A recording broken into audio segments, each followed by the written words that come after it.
Ibu, pengurus dan anggota KMP Fisika se-Kabupaten Banyuwangi. Alhamdulillah, puja dan puji syukur kehadirat Allah Subhanahu wa Ta'ala marilah senantiasa kita haturkan, karena pada sampai detik ini, hari ini kita masih bisa bertemu, bertatap muka dalam keadaan sehat walafiat. Salawat ma'assalam marilah kita haturkan kepada baginda Rasulullah SAW. Saya berharap syafaatnya kelak di akhirat. Baiklah, untuk menyingkat waktu, saya akan membawakan membacakan acara pada agenda rutin kita di bulan Januari ini, bertepatan dengan hari Sabtu tanggal 21 Januari 2023. Acara pertama pembukaan, acara yang kedua menyanyikan lagu Indonesia Raya, yang ketiga acara inti, yang maksud saya acara inti adalah sambutan-sambutan, yang keempat adalah acara inti, dan yang kelima adalah penutup diakhiri dengan doa. Baiklah, marilah kita buka acara agenda rutin kita ini dengan bacaan basmalah bersama-sama.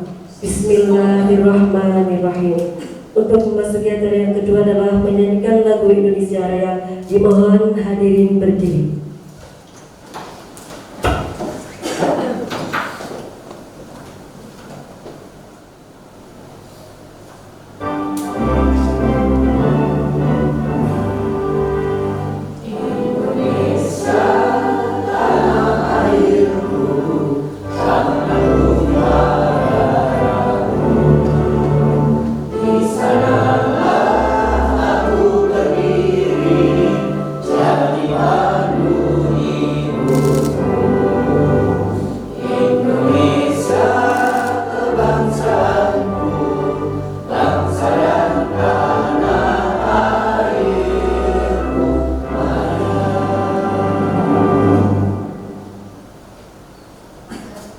Hadirin dimohon duduk kembali. Acara selanjutnya yaitu sambutan-sambutan. Sambutan yang pertama akan disampaikan oleh Bapak Kepala SMAN 1 Purwoharjo yang terhormat Dr. Andes Hari Suryono FPD. Disilakan.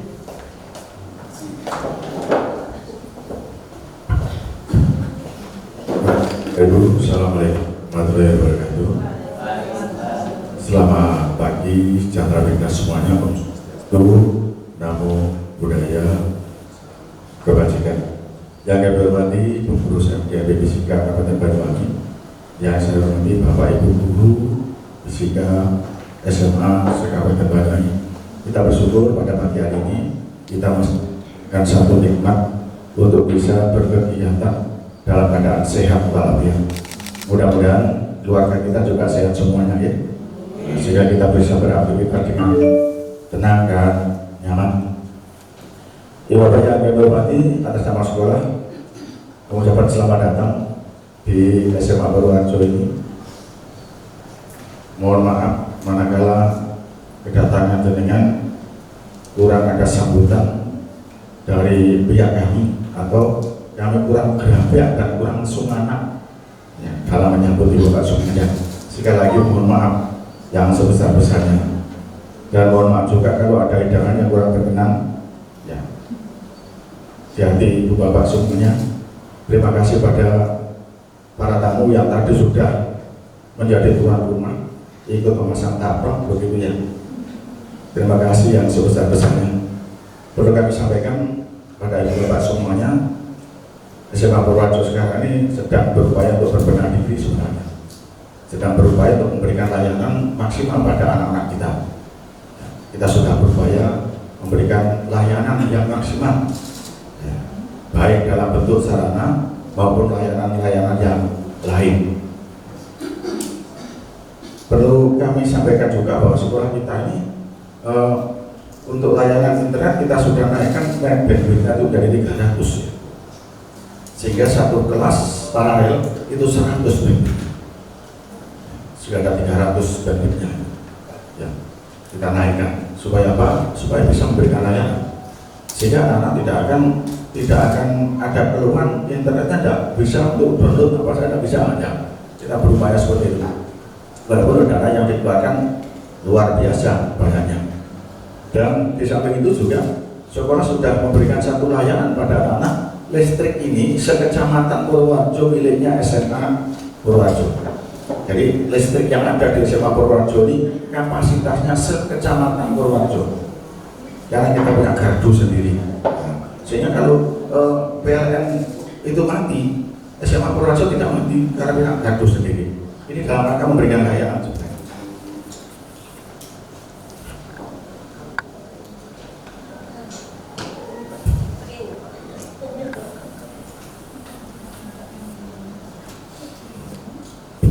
Bismillahirrahmanirrahim. Assalamualaikum warahmatullahi wabarakatuh.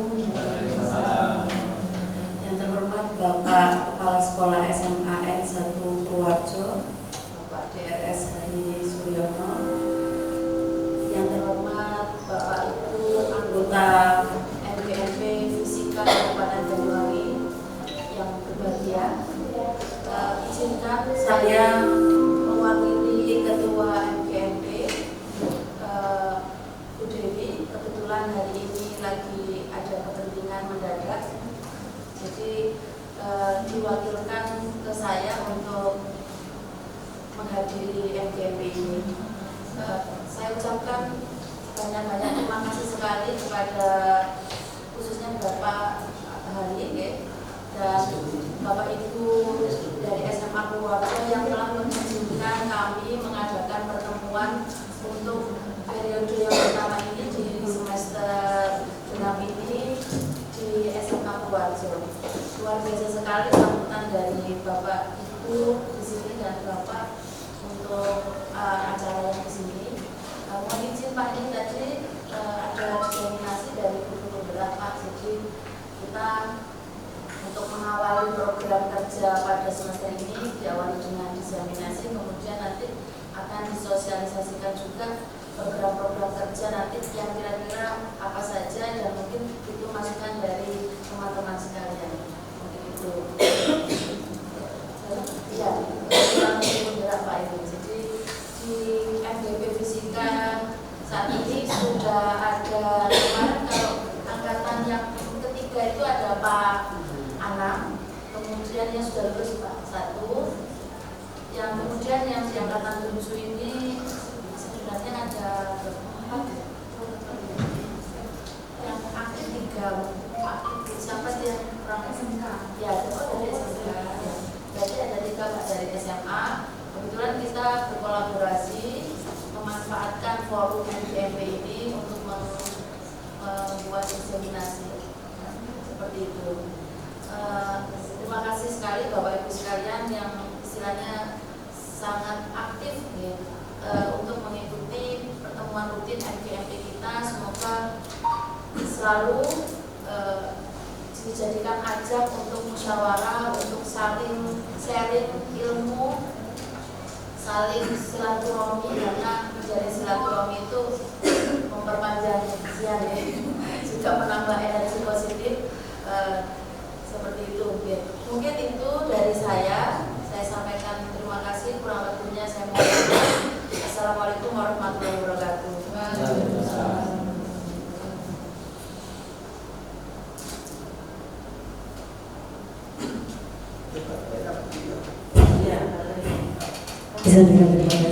Untuk sambutan yang ketiga sebetulnya adalah sambutan dari pembina MGP Fisika, karena beliau tidak hadir, berhalangan hadir. Maka kita lanjutkan untuk acara yang selanjutnya, yaitu kegiatan inti adalah implementasi budaya positif yang akan dipaparkan oleh yang pertama adalah Ibu Utaminingsih SPD. Bisa monggo, kita silakan.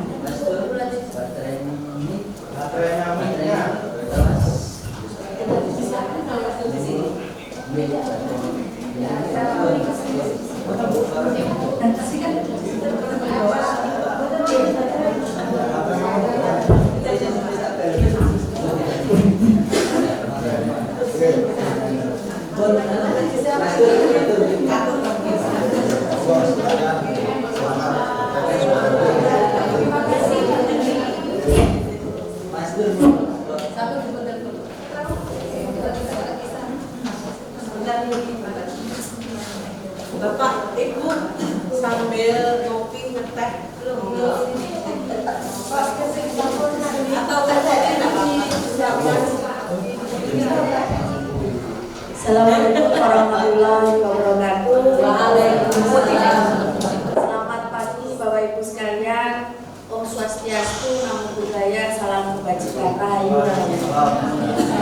Pada kesempatan kali ini izinkan saya CGP Angkatan 7 Indah Agustina SPD dari SMAN 1 Giri Banyuwangi akan mendiseminasikan budaya positif yang kebetulan saya akan mendiseminasikan tentang posisi kontrol dan motivasi perilaku. Sebelumnya mari kita bikin dulu ya sebentar untuk menambah ilmu ya. Nyanyinya gampang ya, tapi pakai bahasa isyarat ya. Nah, di sini senang, di sana senang, di mana-mana hatiku senang. Senang itu kenapa ya kok bunyi ya?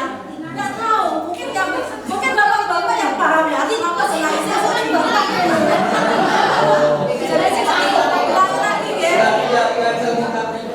Bapak, tangannya posisinya.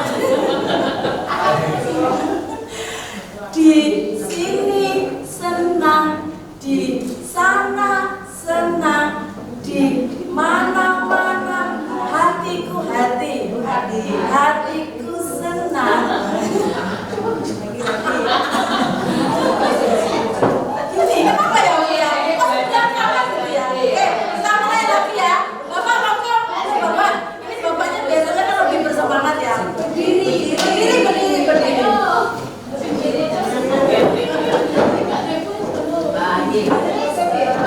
Oke, 1, 2, 3.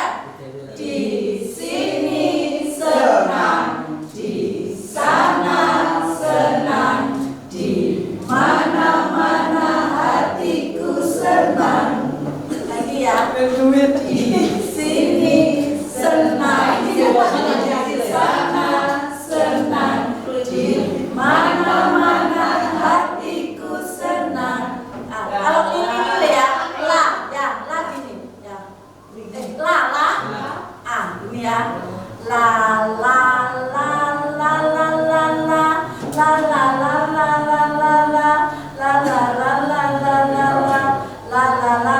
kalau lili ya,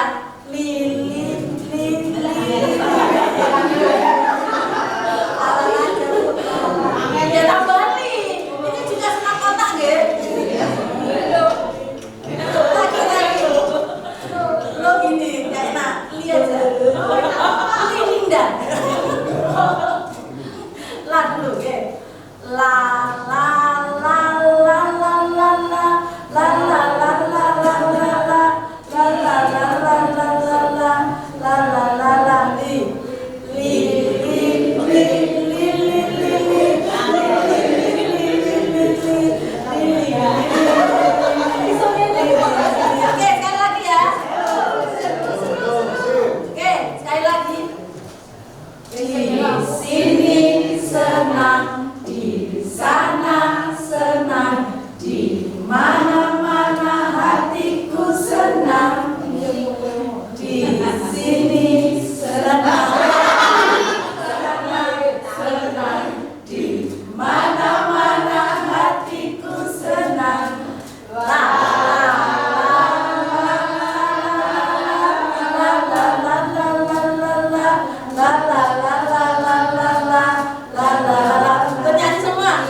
dibahagiakan dulu, disenangkan dulu, kemudian kita ke murid kita. Karena kalau kita belum bahagia, bagaimana kita membahagiakan orang lain? Iya.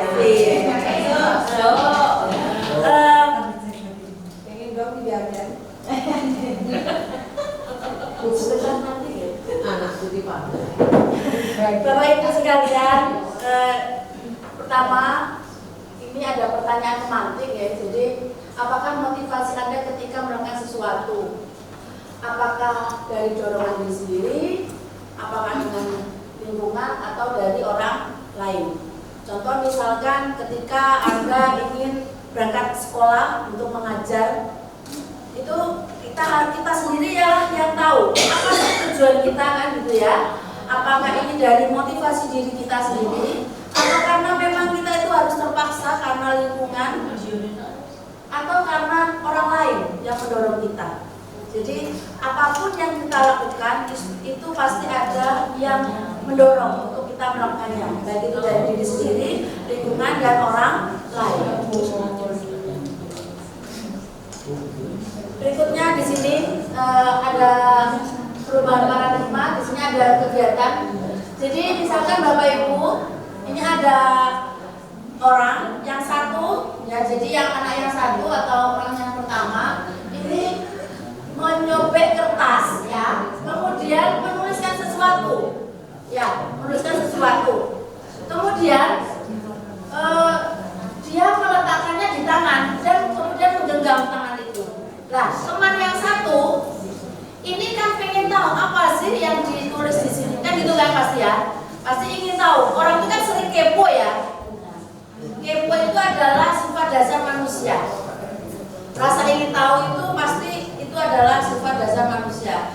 Kalau kita nggak punya rasa ingin tahu pasti ya nggak akan bisa berkembang, gitu ya. Contoh kecil misalkan di sini ada sebuah kasus ketika misalkan ada dua orang teman ya, yang satu itu dia menggenggam sebuah rahasia, yang satunya ingin tahu kira-kira bagaimana kalau Anda di bagian yang misalkan yang memegang kertas, apa yang Anda lakukan? Apakah Anda memberikan dengan paksaan, memberikan langsung, ataukah walaupun dibujuk apapun tetap menggenggam? Kira-kira yang seperti apa?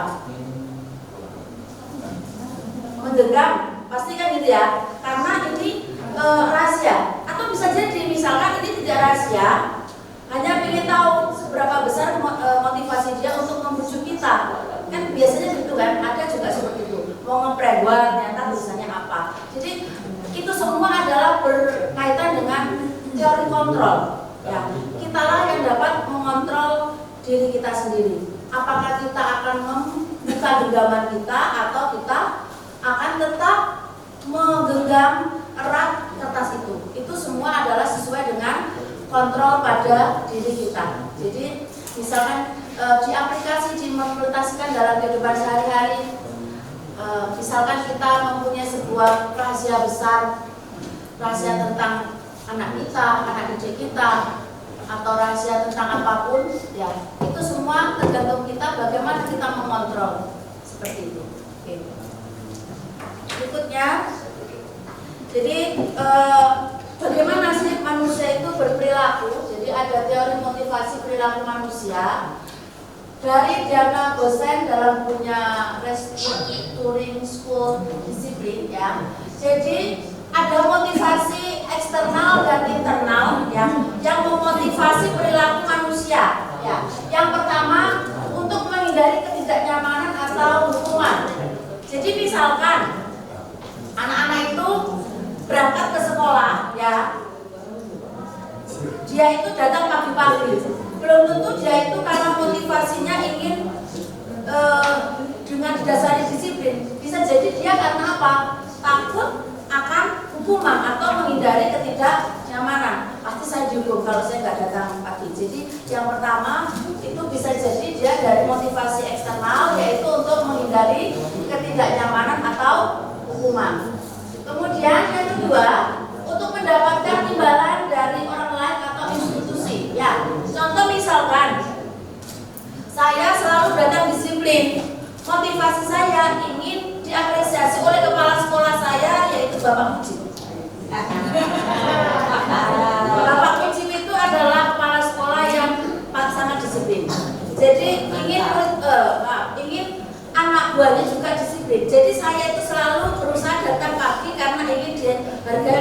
Bapak uji. Itu kan contoh ya. Jadi itu adalah mungkin ya itu jadi sebuah motivasi. Bisa jadi itu untuk apa? Mendapatkan imbalan atau penghargaan dari orang lain. Kemudian yang ketiga, ini adalah motivasi internal, yaitu untuk menghargai diri sendiri. Inilah yang harus kita tanamkan, yaitu apa? Misalkan kita datang ke sekolah mengajar dengan waktu yang tepat waktu, kemudian dengan rasa yang bahagia. Ini untuk menghargai diri sendiri. Saya ingin menghargai diri sendiri. Itulah adalah yang motivasi yang harus kita tanamkan, yaitu motivasi internal, yaitu dari dalam diri sendiri. Jadi ada 3 Bapak Ibu perilaku manusia itu motivasinya. Yang pertama menghindari hukuman atau ketidaknyamanan, kemudian mendapatkan imbalan atau penghargaan, atau yang ketiga dari diri sendiri yaitu untuk menghargai diri sendiri. Berikutnya di sini ada perubahan paradigma stimulus respon, teori kontrol atau teori pilihan. Siapa sesungguhnya yang memiliki kontrol? Ya. Jadi dalam tabel berikut di sini. Jadi misalkan stimulus responnya kita mencoba mengubah orang agar berpandangan sama dengan kita. Kontrolnya adalah kita berusaha memahami pandangan orang lain tentang dunia. Jadi ketika kita merespon apa yang harus dikontrol. Kemudian perilaku buruk dilihat sebagai suatu kesalahan, itu responnya. Apa yang misalkan kita respon itu maksudnya paham ya? Apa yang kita lakukan itu kan pasti ada responnya. Kemudian kontrolnya apa? Semua perilaku itu memiliki tujuan. Berikutnya yang ketiga, orang lain bisa mengontrol saya. Itu responnya. Tapi pada teori kontrolnya hanya Anda sendiri yang bisa mengontrol diri Anda. Hai. Hai. Halo. Hai. Halo. Terima kasih Bapak Ibu.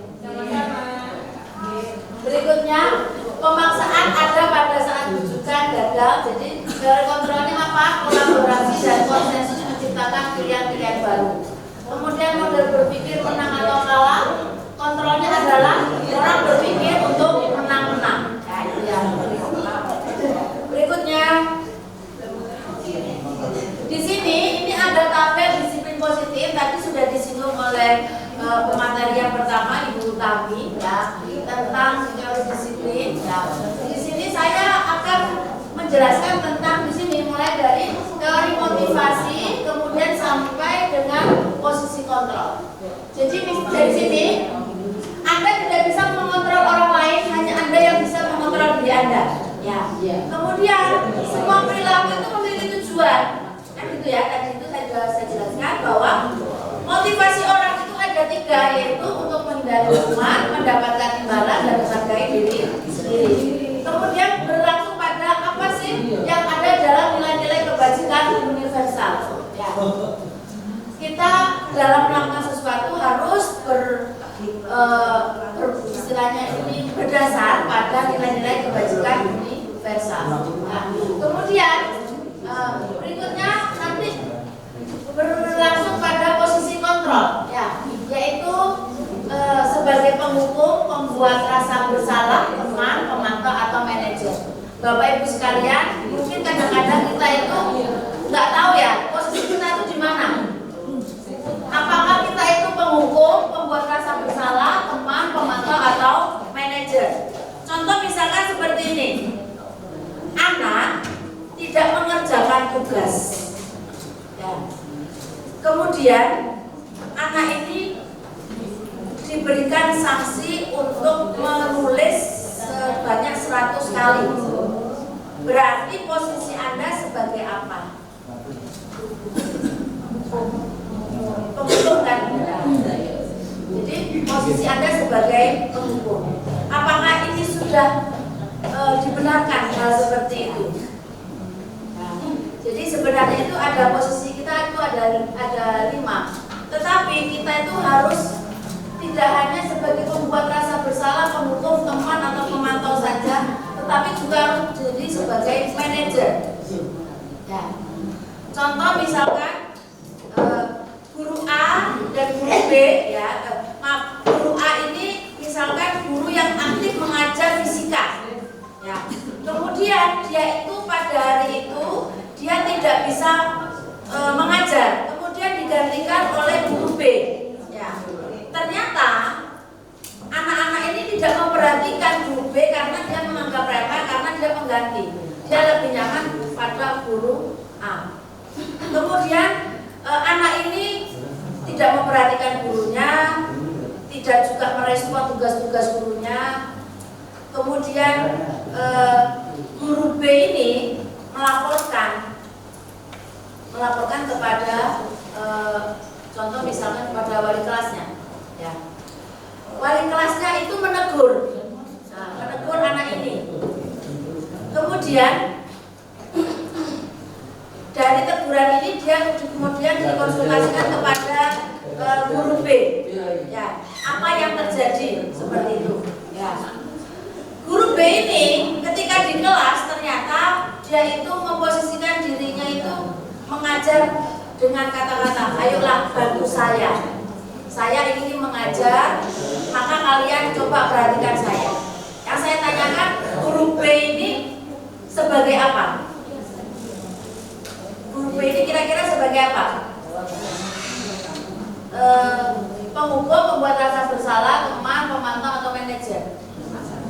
Teman, karena dia itu ya ada kata-kata itu tadi, bantulah. Lah, kemudian wali kelas ini sebagai apa?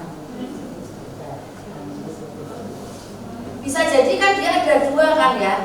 Dia dipanggil itu bisa jadi sebagai penghukum atau manajer. Tetapi tadi wali kelas tadi ini juga memanggil guru B untuk konfirmasi. Artinya apa? Dia tidak langsung melakukan hukuman atau sebuah sanksi kepada anak ini, tetapi apa?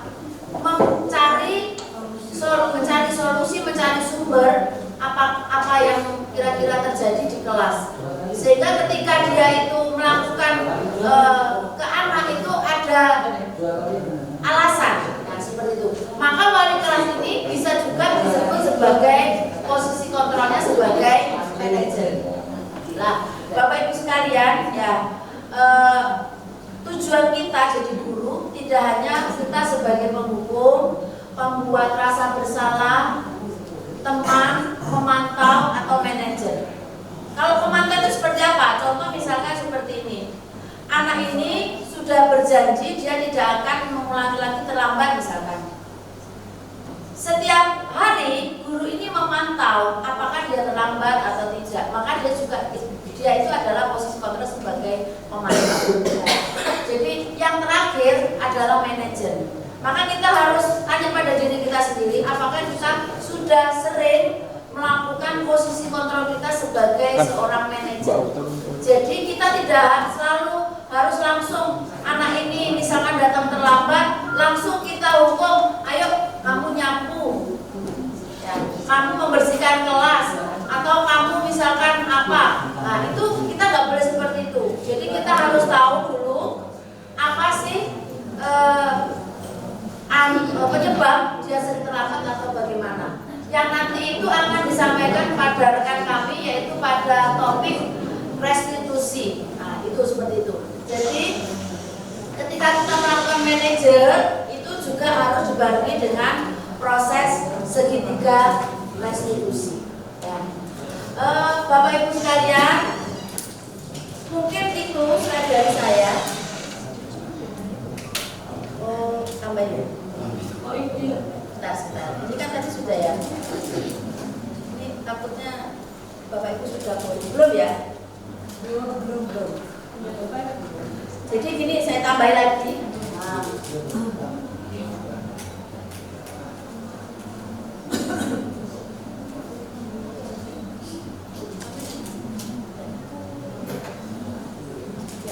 Jadi budaya positif itu sebenarnya ada dalam satu lingkaran seperti ini, yaitu lingkungan berasal dari lingkungan positif, kemudian keyakinan kelas, dan kemudian jadi peraturan kelas ya. Saya flashback dari tadi materinya Bu Utami, yaitu kebutuhan dasar manusia. Jadi ini kan saling berhubungan memang ya. Jadi kebutuhan dasar manusia itu ada kasih sayang, rasa diterima, penguasaan, kesenangan, kebebasan dan bertahan hidup. Tadi sudah dijelaskan ya. Di sini ini contoh, misalkan ini ada posisi kontrol ya. Jadi identitas gagal, identitas berhasil dan sukses terhadap kontrol diri. Jadi misalkan di sini menghindari hukuman, ya. Guru berbuat menghardik, menunjuk-nunjuk, menyakiti, menyindir itu termasuk penghukum. Kemudian berceramah mengatakan seharusnya ibu kecewa. Misalkan anak-anak tuh ramai sekali, saya kecewa kamu itu tidak menghargai saya, maka itu sebagai membuat rasa bersalah. Kemudian teman misalkan membuatkan alasan-alasan untuk muridnya. Contoh tadi, ayolah ayo bantu saya biar cepat selesai pekerjaan ini. Itu juga sebagai posisi teman. Kemudian pemantau ini juga menghitung dan mengukur. Misalkan dia itu berapa kali terlambatnya, berapa kali dia melakukan kesalahan, itu sebagai pemantau. Kemudian manajer mengajukan pertanyaan-pertanyaan. Kenapa kamu rame? Ya.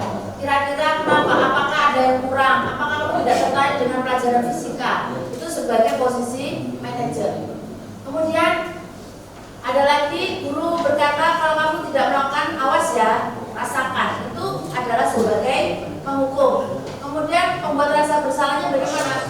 Kamu seharusnya kamu sudah tahu ibu lelah sekali, mengatakan ibu stres dan lain-lain. Ya, itu adalah membuat rasa bersalah. Untuk teman, ayolah lakukan demi ibu. Nah, masa kamu tidak mau? Ingat tidak ibu pernah bantu kalian. Itu adalah posisi sebagai teman. Apa peraturannya? Nah, jadi kalau pemantau misalkan gini, kita sudah punya peraturan, ya, maka kita mengingatkan lagi. Ayo, kalau kamu terlambat, ada peraturan apa kira-kira kalau 3 kali terlambat? Maka itu disebut sebagai pemantau. Kemudian manajer, apa yang kita yakini, apa yang bisa kamu kerjakan untuk memperbaiki masalah ini. Jadi ada sebuah solusi, ada diskusi antara guru dan siswa. Hasilnya apa? Ketika kita selalu melakukan penghukuman, memberontak, menyalahkan orang lain dan berbohong. Ini yang sering dilakukan anak-anak ketika misalkan anak-anak itu takut terhadap kita. Kita sering melakukan sebagai posisi penghukum. Maka anak itu gampang sekali, misalkan biar saya tidak dihukum, saya berbohong. Biar saya tidak dihukum, saya menyalahkan orang lain atau memberontak. Nah, itu biasanya kalau orang selalu memposisikan dirinya sebagai penghukum. Ya. Tentunya saya yakin Bapak Ibu sekalian tidak ada yang selalu melakukan sebagai posisi penghukum, gitu. Karena ibu-ibu sekarang ini yang cute-cute, ya. Yang masih ciut-ciut. Kalau saya sudah Ciut kamu. tidak sama. Kemudian kalau kita selalu membuat orang itu merasa bersalah, juga kita itu sering, anak-anak itu sering menyembunyikan sesuatu, menyangkal atau berbohong. Jadi misalkan kita itu sering menyalahkan anak itu, maka anak itu pasti tidak akan jujur kepada kita, tidak akan terbuka terhadap kita. Ya. Biasanya ada gap lah. Kemudian ketika kita memposisikan terhadap jadi teman, maka ada ketergantungan. Bu, saya nggak bisa, Bu. Gimana, Bu? Jadi seperti tidak ada rasa seperti kayak mandiri seperti itu. Kemudian kalau kita memantau, ya, maka dia itu merasa dia itu akan melakukan sesuatu itu bila diawasi. Ya. Jadi ada guru itu pasti anak itu akan melakukan apa karena merasa diawasi. Kemudian kalau kita itu selalu memposisikan diri kita sebagai manajer, maka dapat menguatkan pribadi anak-anak itu. Jadi misalkan kita selalu melakukan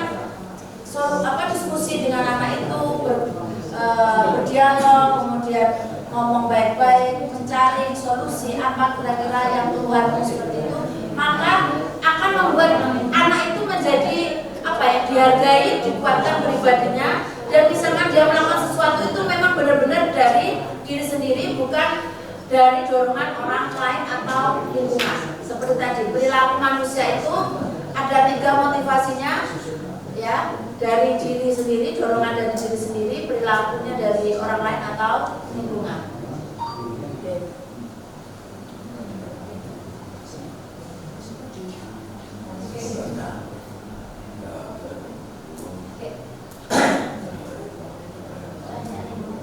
Jadi misalkan ini ya, saya kecewa sekali dengan kamu, maka ini kita memposisikan diri sebagai apa? Membuat orang merasa bersalah. Kamu tidak pernah benar melakukannya. Kata-kata seperti itu berarti kita memposisikan sebagai penghukum. Kemudian ayolah lakukan demi ibu bapak, berarti kita memposisikan sebagai teman. Kemudian apakah kamu mau mendapatkan stiker bintang hari ini? Itu pemantau. Kemudian bagaimana kamu bisa menyelesaikan masalah ini? Itu sebagai manajer. Jadi kita kembalikan lagi ke anak itu.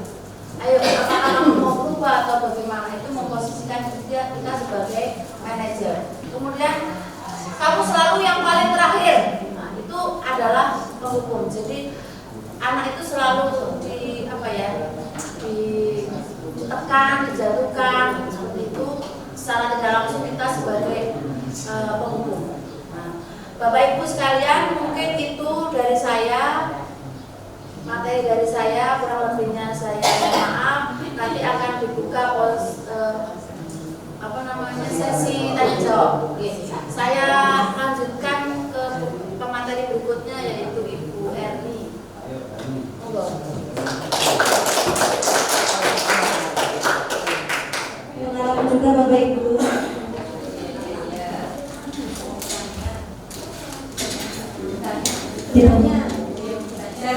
Dipandu oleh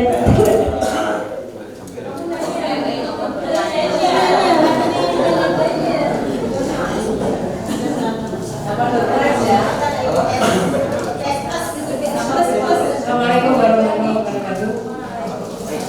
Dari penjelasan ketiga rekan kita, saya jadi lebih semangat. Terima kasih atas semua ilmunya. Kita jadi kayak terbuka, kemudian kayak kita refresh kembali, meskipun sebenarnya memang betul pengajaran itu tidak ada di surrounding kita, di lingkungan kita. Yang mau saya tanyakan untuk penanganan siswa kita untuk sesuai dengan kebutuhan tadi loh ya, kan sesuai kebutuhan dasar, kan ada yang kekuasaan dan sebagainya. Saat kita menanya itu, yang bikin saya itu kayak apakah dia itu kebutuhannya yang mana gitu loh. Apakah dia hanya having fun setelah melakukan kesalahan atau hanya ingin berkuasa seperti itu. Apakah bagaimana caranya untuk meneliti lebih lagi agar kita tepat sasaran saat kita memberikan dia itu motivasi atau apapun gitu. Tadi kan ada beberapa yang mungkin dijelaskan di Bu Lina, saya waktu itu nggak nangkep tadi, nggak mengikuti kata-kata apa, misalkan kita memotivasi atau sebagaimana gitu. Jadi ada 2 pertanyaan berarti ya. Satu aja. Oke, satu aja boleh. Monggo, terima kasih. Saya butuh contoh dari studi kasus tadi siapa tuh? Bu Linda Bu? Dari budaya positif tadi kan, loh. Dari budaya positif kita menemukan dari studi kasus siswa tadi itu kebutuhannya dari tujuannya dia melakukan kesalahan itu apa gitu loh. Apakah karena ingin diperhatikan atau karena kebutuhan dasar karena dia belum makan dan sebagainya gitu. Terima kasih. PS2.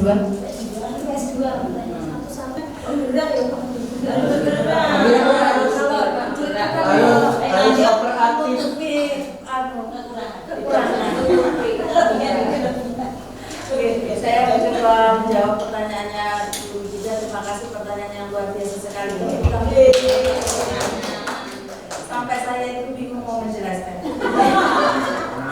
Jadi gini Bu, saya mencoba menjawab. Jadi anak-anak itu ketika di kelas itu pasti banyak sekali ulah ya, dan keaktifan mereka itu sehingga kita membuat diri kita itu sajane iki ada jadi butuh apa sih? Butuh apa? Ya, kita itu harus menggali apa sih kebutuhan siswa kita itu. Misalnya gini, anak itu lebih suka daripada di kelas dengan di luar kelas. Kita tahu bahwa anak-anak itu suka di mana?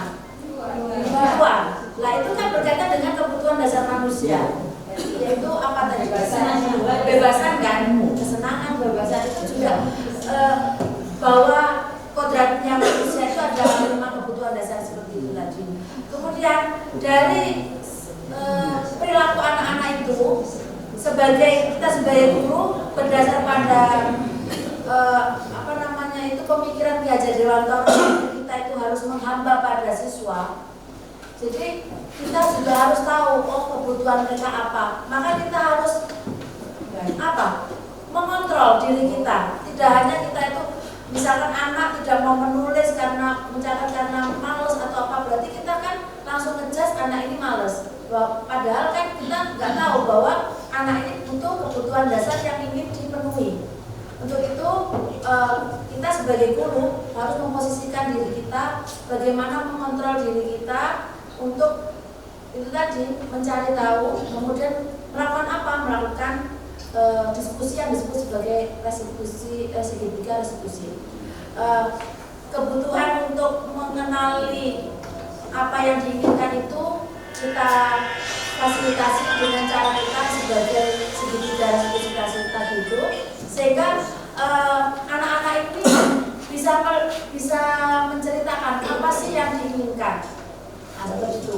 Lah, modal kita ketika anak-anak itu memberikan keluhan atau apa terhadap kita, maka modal kita untuk mencari alternatif atau inovasi dalam pembelajaran. Maka belajar itu nggak harus di kelas saja, kita harus misalkan kemana itu kan sebagai solusi memenuhi kebutuhan dasar siswa. Jadi berdasar dari kebutuhan dasar, kemudian kita dapat melakukan teori kontrol tadi, tidak harus langsung mengejudge anak ini bersalah atau bagaimana menghukum, maka kita harus melakukan tadi segitiga restitusi. Mungkin itu jawaban dari saya. Berikutnya ditambahkan oleh rekan saya yang terima kasih untuk materinya yang sangat bermanfaat untuk di zaman era Junasi sekarang. Jadi saya rasa semua sekolah juga merasakan gimana karakter siswa yang sangat bervariasi, mulai dari karakter ketika di kelas atau latar belakang dan lain sebagainya, sehingga ketika dalam proses pembelajaran juga sangat diperlukan suatu kegiatan yang bisa mengakomodasi seluruhnya. Oke. Pertanyaan saya, seandainya dari segitiga restitusi ya tadi sudah diberlakukan, misalnya yang pertama untuk menggali permasalahan, sementara peserta didik tidak mau jujur atau tetap kekeh menjadi tidak mau bercerita, tetap ingin menutupi atau tidak mau ngomong sama sekali, kemudian dia tetap berlaku negatif meskipun kita sudah melakukan segitiga restitusi tadi. Kira-kira bagaimana cara mencari solusinya? Terima kasih. terima kasih. Saya di sini merangkum karena juga jawabannya sudah lengkap ya. Jadi belum Pak, saya menjelaskan dulu. Jadi benar sekali dari jawabannya Bu Eri, untuk menangani anak seperti itu, contoh misalkan anak introvert ya. Anak introvert itu cenderungnya dia itu susah untuk membuka diri. Dia pilih-pilih ke orang. Maka sebagai guru saya pernah menangani seperti itu, ya, anak introvert kemudian dia itu sering bolos, sering tidak masuk alasan sakit dan lain-lain seperti itu. Ke guru pun kadang dia sulit, ke guru BK pun dia sulit. Maka yang pertama yang dilakukan adalah mencari tahu teman yang diakrabi. Ya. Nggak mungkin lah, Bu. Kita aja ada. Oh. Jadi ya pas kalau misalkan seperti itu pasti kita sebagai guru juga kolaborasi contoh dengan wali kelas. Contoh tadi kita melakukan diskusi, kira-kira bagaimana sih kondisi di rumah, apa ada tekanan dari orang tua atau lingkungan yang membuat dia menjadi sebuah sosok atau karakter yang introvert seperti itu. Nah, kemudian selain kita mencari tahu, juga ada perlakuan yang harus istilahnya kita berikan rutin. Misalkan selalu menyapa, menanyakan, kemudian perhatian lebih lah gitu. Jadi ketika misalkan anaknya cewek ya, Mbak, gimana hari ini? Kemarin kamu kenapa? Sakit apa? Jadi kita tuh seolah selalu membangun komunikasi.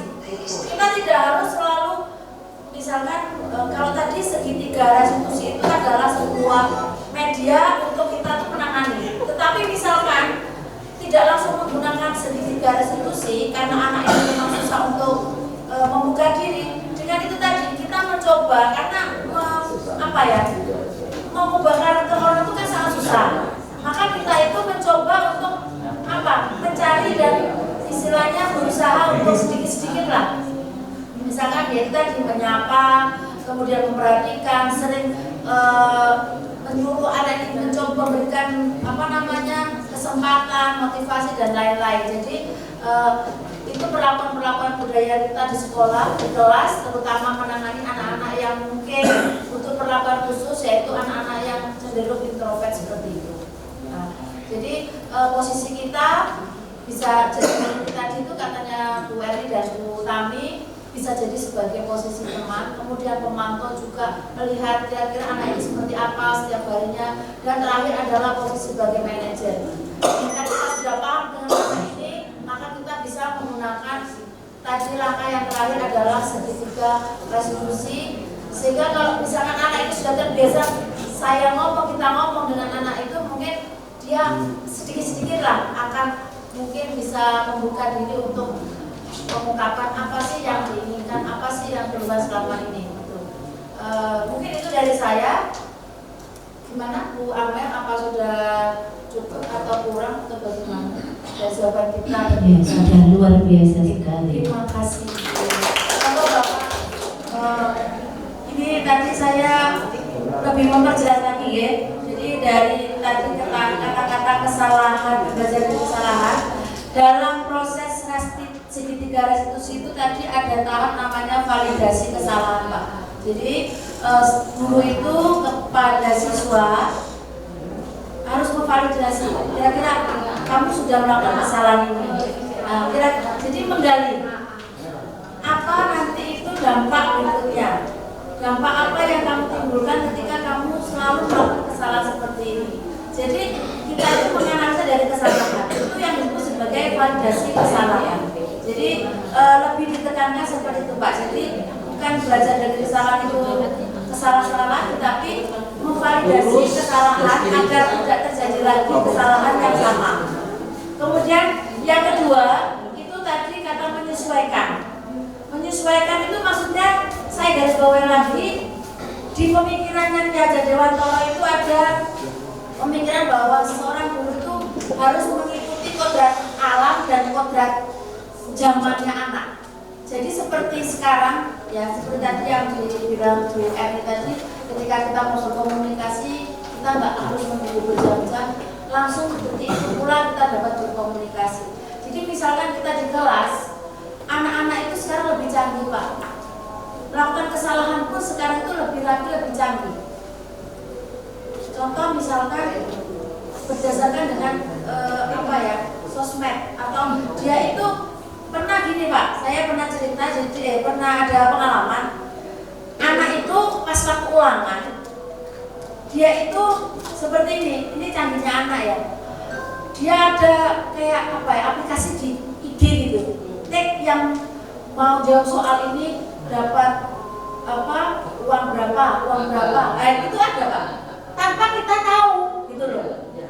Dan itu misalkan soal kita buat sendiri, nggak mungkin anak itu browsing, tapi ada aplikasi yang itu berapa. Jadi makanya kita itu jadi guru itu juga harus menyesuaikan kodrat anak, kodrat zaman. Jadi kita tuh jangan mau istilahnya dibodohi anak, tapi kita harus tahu kebutuhan anak apa, kita harus lebih lagi paham.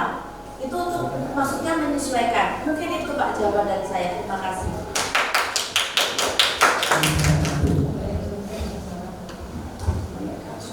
Terima kasih Ibu sesepuh kita yang selalu aktif di MDMP, tepuk tangan. Yang selalu memotivasi kita untuk selalu datang. Bu, tadi bagi waktu kan gitu ya, untuk membudayakan budaya positif ini dengan tugas kita sebagai fisika itu gitu. Jadi ini Bu, dalam budaya positif itu tadi kan ada beberapa tahapan ya. Tadi mulai dari tahapan disiplin, kemudian ada kebutuhan dasar manusia, kemudian teori kontrol, dan sampai eksekusi. Jadi ini berdasarkan pengalaman saya gitu. Saya juga menjawab dari tadi sharingnya Bu April. Bu April tadi kan ada sharing ya, sharing yang luar biasa tadi. Anak-anak harus membawa tablet, kemudian jalan kaki, itu kan bagian dari keyakinan kelas. Jadi kalau biasakan gitu. Jadi ini saya juga membiasakan diri saya juga. Ketika saya misalkan memulai dari pembelajaran yang baru atau semester baru, saya itu selalu membuat keyakinan kelas. Jadi anak-anak itu saya ajak untuk membuat keyakinan kelas. Jadi misalkan saya harus datang tepat waktu, itu kan dari anak-anak. Datang tepat waktu atau datang terlambat maksimal 5 menit. Kemudian jaga kebersihan kelas. Kemudian menghargai guru, menghargai teman. Itu kan bagian-bagian dari sebuah keyakinan kelas. Kalau kita sudah membuat keyakinan kelas seperti itu, kita juga akan berikutnya itu akan ngalir gitu. Kemudian namanya di kelas itu pasti kan, namanya anak itu kan nggak mungkin akan sesuai dengan harapan kita. Tim KB per KB kan nggak mungkin kan. Pasti ada anak-anak yang spesial. Lah, anak-anak spesial inilah yang kita harus pahami tadi. Bagaimana kita menyesuaikan apa yang dia butuhkan tadi dengan memposisikan diri kita. Tentunya kegiatan segitiga restitusi itu nggak bisa kita lakukan ketika kita mengajar. Pastinya kita harus juga membutuhkan waktu di luar jam mengajar kita untuk melakukan segitiga restitusi. Jadi ketika kita mengajar, ya pasti kita ya fokus dengan pembelajaran kita, dan juga seperti tadi Bu April bilang, ada anak yang nggak suka atau nggak bisa buat video apa dia sukanya dia animasi. Berarti itu kan mengarah pada gaya belajar nih. Kita juga harus tahu berarti dia itu cenderungnya apa, audien atau meminimalkan ada siswa-siswa yang mungkin kurang aktif pada pembelajaran kita. Mungkin itu dari saya, bisa ditambahkan oleh rekan saya. Anak saya ini luar biasa. Mungkin kita semua juga pernah mengalami hal-hal seperti itu ya. Jadi yang kita lakukan semuanya pasti ingin selalu memberikan kasih sayang. Ya, jadi kasih sayang di kelas itu memang harus, guru itu harus memberikan kasih sayang. Berkaitan dengan karakter ya Pak, kan memang kita tidak bisa, sekolah itu bukan yang menyembuhkan ya Pak sebenarnya itu. Sebenarnya kan dari lingkungan, dari keluarga.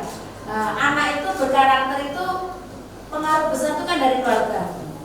Makanya kalau misalkan sekolah dituntut harus bisa memperbaiki alatnya anak 100% itu sangat sulit ya. Kalau saya pikir seperti itu. Tapi kita berusaha. Karena apa? Kita juga harus tadi berkolaborasi dengan orang tua. Jadi membangun kolaborasi itu bukan hanya dari lingkungan sekolah saja, tapi kita juga harus berkolaborasi dengan orang tua agar membentuk karakter anak ini menjadi anak yang berbudi pekerti yang luhur. Jadi memang basic keluarga itu adalah hal yang utama membentuk pribadi anak. Jadi di sekolah ketika anak sudah dibentuk, tinggal kita itu memoles menjadi lebih baik lagi. Jadi sudah ada bentukan dari rumah, tinggal kita memoles lagi. Terima kasih, mungkin itu tanggapan dari saya. Bapak mungkin bisa ditambahin atau sudah cukup? Bapak Ibu sekalian, terima kasih perhatiannya atas waktunya dan kesempatan untuk kami bertiga melakukan diseminasi budaya positif. Semoga ilmu yang kita berikan, share ilmu yang kita berikan dapat bermanfaat bagi kita semua. Pendidikan Indonesia maju, guru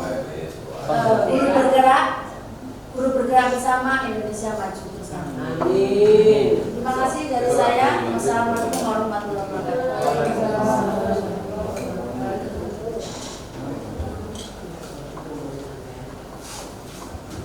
Terima kasih atas share ilmunya, semoga bermanfaat. Untuk yang terakhir adalah penutup. Selesai. Oke, ada info. Assalamualaikum warahmatullahi wabarakatuh.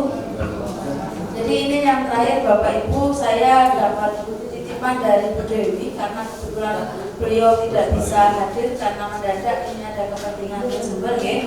Beliau minta maaf sekali tidak bisa hadir pada pertemuan kali ini. Bu Dewi sudah membuat program kerja untuk kita selama 1 semester ini dan beliau ingin ada masukan terkait program yang sudah dibuat, kemungkinan ada tambahan atau bagaimana gitu. Saya bacakan program kerjanya.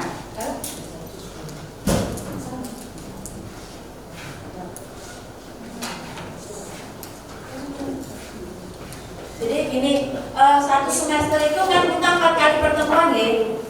Jadi ini rangkaiannya kita sudah di bulan Januari ini tanggal 21 Januari sudah ada diseminasi budaya positif. Kemudian Februari rencananya di SMA 1 Genteng bagaimana Bu April? Oke, ini materinya dari FMIPA UGM dari Bu Wotima.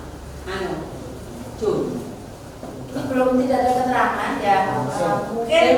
Mungkin Zoom. Ini belum ada temanya. Jadi tidak kita nanti mungkin ini Bu, mungkin ini kalau di UGM kan siap tema ya, siap apa. Jadi apa yang nanti kita ingin gali ilmunya, kita sepakati nanti kita usulkan. Jadi nanti Bu Wotima tinggal sudah siap. Jadi topik itu kalau bisa dari kita, jadi kesepakatan dari kita kemudian diusulkan sehingga Bu Wotima nanti menyesuaikan topik kita. Itu rencana di bulan Februari. Kemudian pertemuan ketiga itu Maret. Maret kan belum, kalau rencananya puasa itu tanggal berapa? Ini tanggal 11 Maret, berarti kan belum puasa. Jadi ini pembuatan modul fisika fase F. Nanti dipandu sama Bapak Muhammad Nawawi. Ya. Oke, sama setuju? Setuju. Di SMA 1 Celure. Ya.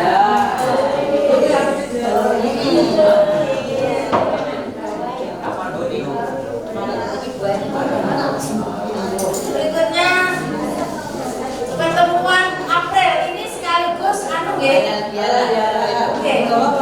Di SMA Darussalam Semenjuru. Ya, ada gimana? Ya. Nang Putri. April apa enggak Mei ya? Mei. Mei awal. Mei awal aja. Mei awal. Awal aja ya. Oke, Mei awal. Kalau puasa kan enggak enak ya, pengumuman puasa itu ya. Enggak bisa aku gitu loh. Kok malah ya. Jadi mungkin Mei bisa saya masuk. Ini juga lanjutan dari pembuatan modul fisika. Jadi kemarin yang mau kita buat lomba pembuatan modul ini belum kita laksanakan karena saya juga belum ada sosialisasi untuk pembuatan modul. Jadi disosialisasikan dulu kita buat modul. Mungkin kalau nanti lanjut ada kegiatan lomba bisa kita mulai di semester berikutnya. Itu dari pengurus ya, kira-kira ada masukan untuk Bapak Ibu sekalian. Kapan buka bersama? Gak ada buka bersama, langsung Jalan ini mah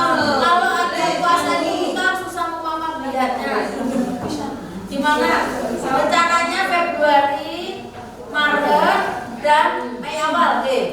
Bagaimana? Apa sepakat? Alhamdulillah. Terima kasih dari saya. Wassalamualaikum warahmatullahi wabarakatuh. Putri bilang ya. Oke.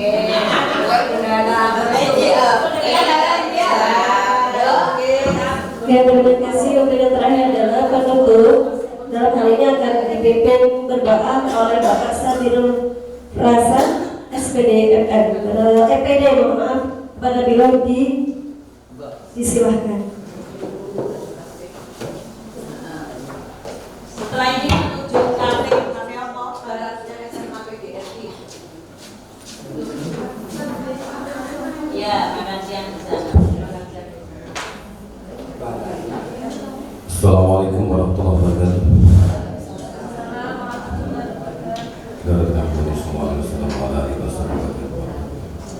Al-Fatihah.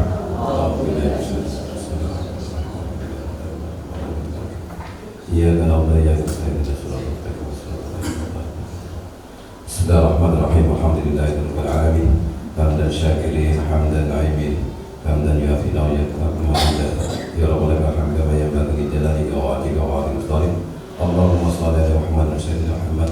Allahumma ij'alna wa auladana wa talabana wa ahlana min ahli ilmi wa min ahli khair wa la taj'alna wa iyyahum min ahli dhawir wal batin. Ya Allah, ya Tuhan kami, jadikanlah anak-anak kami, keluarga kami, ahli-ahli kami, murid-murid kami, santri-santri kami, orang-orang yang ahli pengetahuan dan ahli kebaikan. Janganlah Kau jadikan mereka, ya Allah, orang-orang yang ahli kebaikan. Rabbana hab lana min azwajina wa dhurriyyatina qurrata a'yun waj'alna lil muttaqina imama. Rabbana atina fid dunya hasanah wa fil akhirati hasanah wa qina adzabannar.